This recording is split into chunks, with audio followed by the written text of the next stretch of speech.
I've become so embittered with my whole experience of being here, so I no longer want to stay in academia, I no longer want to stay in science. I'm about to finish my first year as a PhD. I just finished my PhD and started to do a postdoc in the same lab. I'm just finishing the first year of my PhD. And now I'm doing another postdoc. I'm not very labby, if that makes sense. I'm an ideas person, not a practical person. But yes, I work in a lab. I'm doing a PhD. Should I be more specific? I'm working on simulations. I've been on my final year for 2.5 years now, hoping to finish in the next few weeks. I was quite enthusiastic when I came here. I was like, yeah, I'm going to do this cool PhD, it's going to be at Cambridge, I'm going to publish, do cool science and learn things. I was, planning to stay in academic research. Overall, it's a fairly chatty lab where we are quite social. Let's just say that the atmosphere in the office doesn't really push towards speaking with others. It's my 9th month, and I can say I'm friends with some of them, but not everyone. After I changed project and ceased to work with the initial project I was assigned to work in, this guy stepped in, saying that he was concerned about me and he wanted to help me. We managed to get a good amount of work done together, but I'm starting to think that he had ulterior motives. He wanted his name in my poster, and he was known of getting students to do his stuff for him.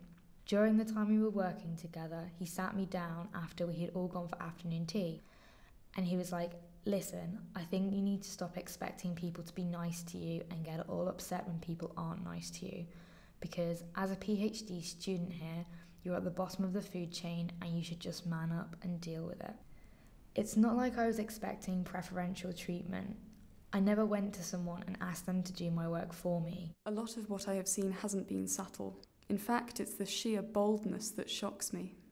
It's just accepted because there is supposed to be a higher purpose, the knowledge, and that excuses a lot of the stuff in the eyes of the bosses, because this person, they might be a complete horrible person, but they are doing science, they are progressing. I was giving a presentation a couple of years ago to my lab, which was meant to be a mock presentation for a talk that I was meant to be giving later on that year.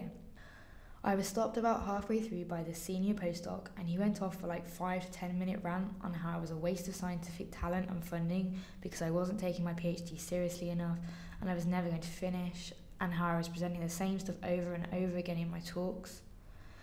The ironic thing is that this entire rant started with me mentioning that I was having some issues with a particular experiment and turning to him to say, you've succeeded in doing something similar, so maybe we can have a chat at some point. And he was like, don't come to me for help because you're a waste of lab resources and stuff. If you were that concerned about my progress, that I wasn't taking things seriously enough, or that I'm not going to graduate, then maybe you should come and offer some help. Or if you thought that I needed someone to come talk to me abruptly to wake me up or whatever, if that was a tough love approach that he was going for, he had so many opportunities to take me aside in the corridor or in his office, on the lab, that I found it quite strange that he chose to do this while I was standing up in a podium in front of 30 people. My supervisor just sat there and didn't say anything. The whole room was just silent. The whole room was just silent. That's an example of the kind of stuff I've had happen in my lab, which has really made me hate being there, to the point where now that I'm doing my last minute experiments to get out of here, I'm going in after dinner time because I don't want to go there when people will be there, which is not healthy, but it's the only way I can get any work done because I just get really stressed out. It's actually even affecting my health. I've had to intermit for 6 months because I was so depressed of the whole situation that I wasn't even eating. And when I came back from that, my supervisor hadn't even told anyone why I was away. They'd all just assumed that I'd taken off on a holiday. And now I genuinely get heart palpitations and start sweating if I have to go in during the day because I find it difficult to be around these people, and it's a bit pathetic, but it is what it is. He is ignoring me. He absolutely ignores me to the level that when I say good morning to him, he just looks at me irritated and doesn't say anything.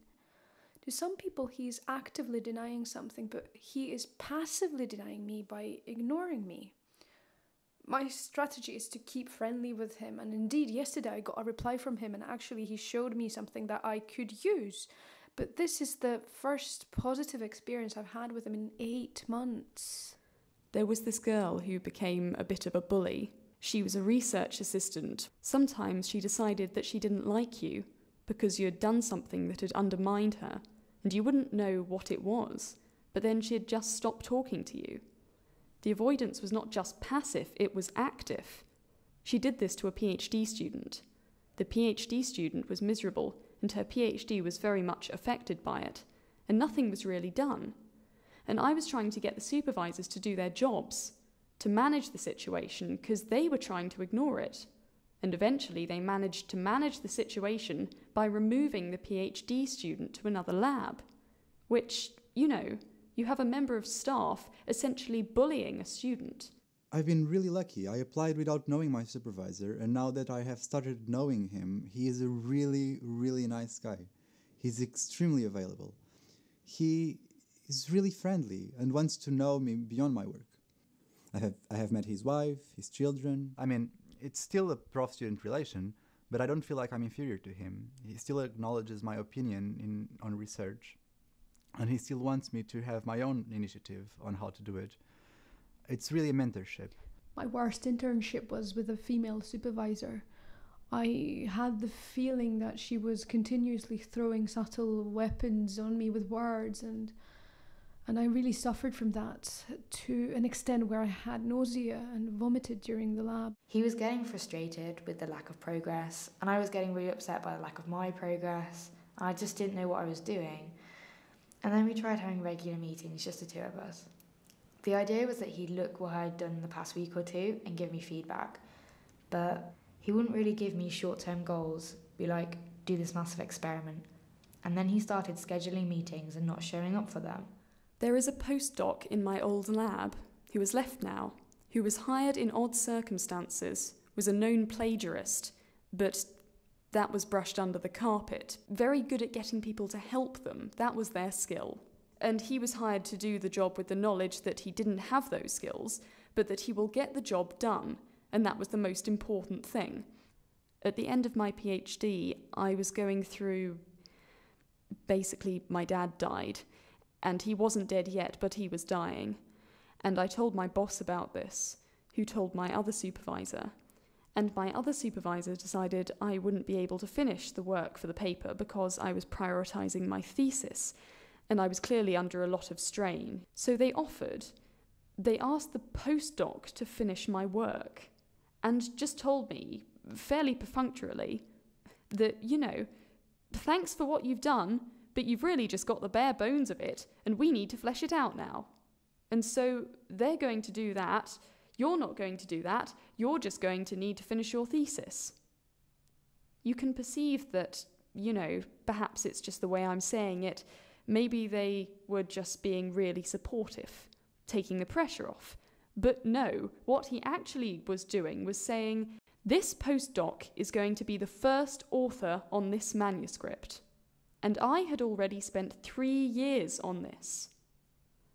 So I had worked very hard on a failing project, finally got it round to something really quite interesting, and it was being taken from me by a not very nice person, given to someone with very few skills, who plagiarised. These people have become heads of labs, not because they're good at managing people, but because they're good scientists. You could have won the bloody Nobel Prize. That doesn't suddenly mean that you're good at solving interpersonal issues in your lab. It's such a dynamic environment because it involves people, and people are complex, and you need your boss to know how to deal with the complexities of being human. It's like evolution in a way. The hierarchy is very selective, and it selects people who are very ruthless and good at getting results. Not necessarily good at getting the right results, but good at producing papers that pass the peer review process. There may be our group leaders who are nice and good at managing people, but generally speaking, you don't get to be a professor unless you've been very successful. The selective thing is persistence. It's not really about ability, because you get to a certain level, everybody's good. And you know the competitive nature of it. The only thing that gives you an edge is ruthlessness. So that's how they are selected. It doesn't suit their aims. You know the science is still being done and progress is still being made. They don't care what's going on with scientists because the important thing is science. If I'm brutally honest, it's a certain numbers game. So even though they need to care about these things, maybe in practice they don't too much, because they know that the worst case scenario is you will leave and another person will take your place. As long as there are a certain amount of papers coming out of that group of students at all times, and a couple of nature papers from the top 5% or the top 10%, it's fine. I have a quite good relationship with my supervisor. Whenever I have ideas or whenever he has ideas, we just talk a lot to each other and do brainstorming, which is probably because he wants to do the best, as this is his first time of being a PI, and because we are a small group. My friend and me always advise people to go for a young PI because they might work you to the ground, but you get a really good PhD out of it because it is at their interest for you to do really well. I would recommend going to such a group. A young researcher who still has to prove himself. Like, it's a very close-knit group with a lot of support because this PI, right, his entire career depends on the success of these 6 people that he is controlling. So he is very much involved. Collaboration is very important. And yes, toxic people make that harder. But I was always able to collaborate with those things that I mentioned. I think that quite often the best ideas, the best solutions to problems, come from discussing with people who might see something from a different perspective to you. Because you can sit and stare at a problem and bang your head against the wall to solve it for ages. And you might not be thinking of it from a certain perspective. And sharing that data set to someone who sees it slightly differently from you might just be able to instantly be like, oh, have you done this? So I think it's important to be able to troubleshoot, discuss and collaborate, bring together people's different strengths. My department has always been mostly men, maybe 20% women, 80% men. But like in the office next door, there's one woman and 6 or 7 guys. I haven't really discussed sexism with women in the lab. It never really came up, so I can't really say. I think there's a stigma to it. It is not seen as a very feminine degree to work in my field. I think that's changing. I think in the previous generation it must have been very difficult for women. Just because it hasn't happened to you directly doesn't mean it doesn't happen, which is unfortunately the culture that is widespread when we talk about gender equality in all fields. But I think it was especially motivated by a few members of my lab still thinking that being catcalled and being appraised as sexual object is still praise. A couple of them took the idea, if it's not hurting your chances, what's the problem? I think it's coming from very, very different perspective on the issue and not having experienced it. So there's a part when you sort of think, oh, well, okay, perhaps it hasn't happened to you, but it has happened to someone you know. I mean, I have heard stories where PIs have only picked female postdocs because the PIs, and I'm not sure if this is true, but the PIs have been intimidated about having other male senior postdocs in the group, and so I personally haven't come across any sexism in my department. Equally, for a couple, well, not all, but a couple of male members of the lab, it is a question of privilege. A lot of them are still working through the process of understanding their privilege, which is fair. I do understand that it is a process everybody has to go through, but quite a few are still working through understanding. They haven't experienced it, therefore it doesn't exist, but that's really not the case.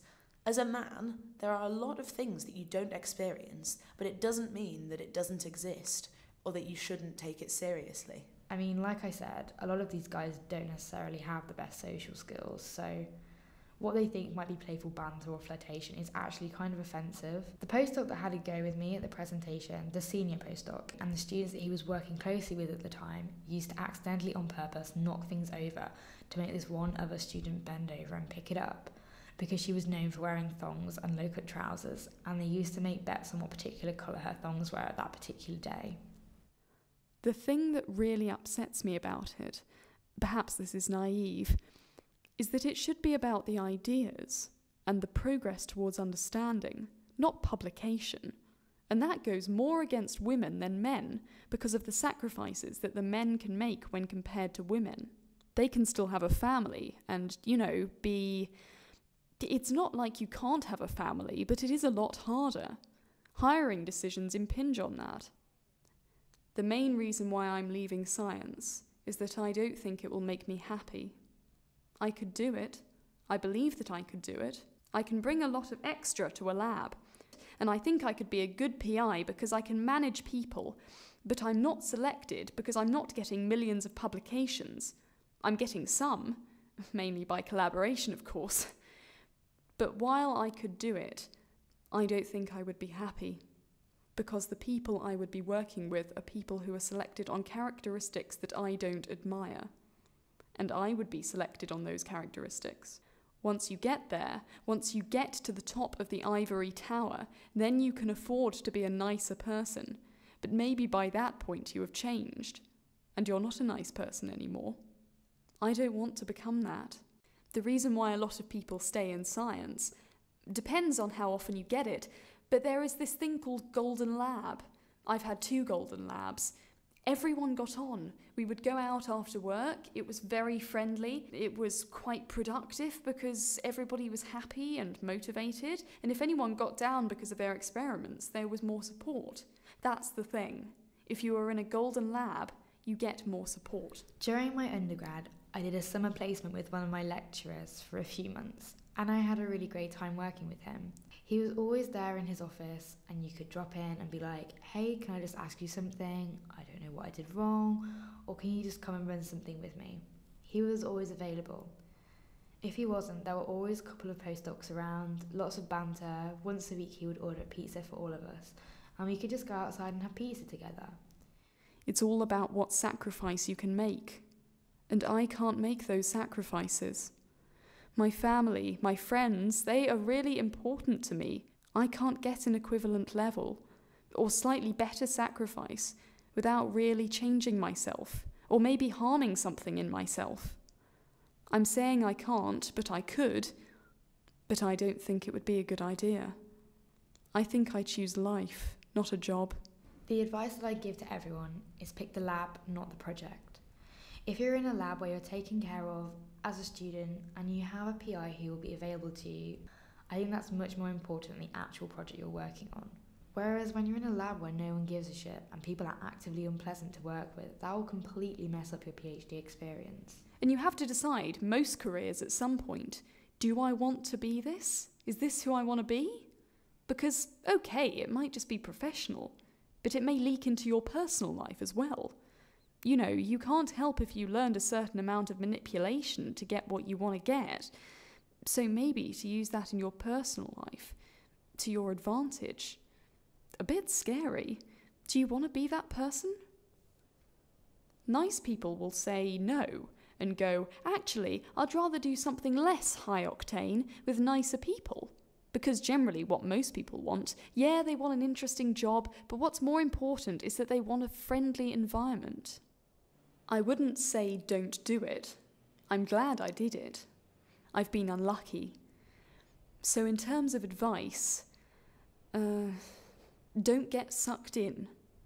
Meaning, do get sucked in the science, get focused, roll about in it, become the expert, love it, enjoy the freedom, because that's the last time you're going to have research freedom until you become a PI, if you do.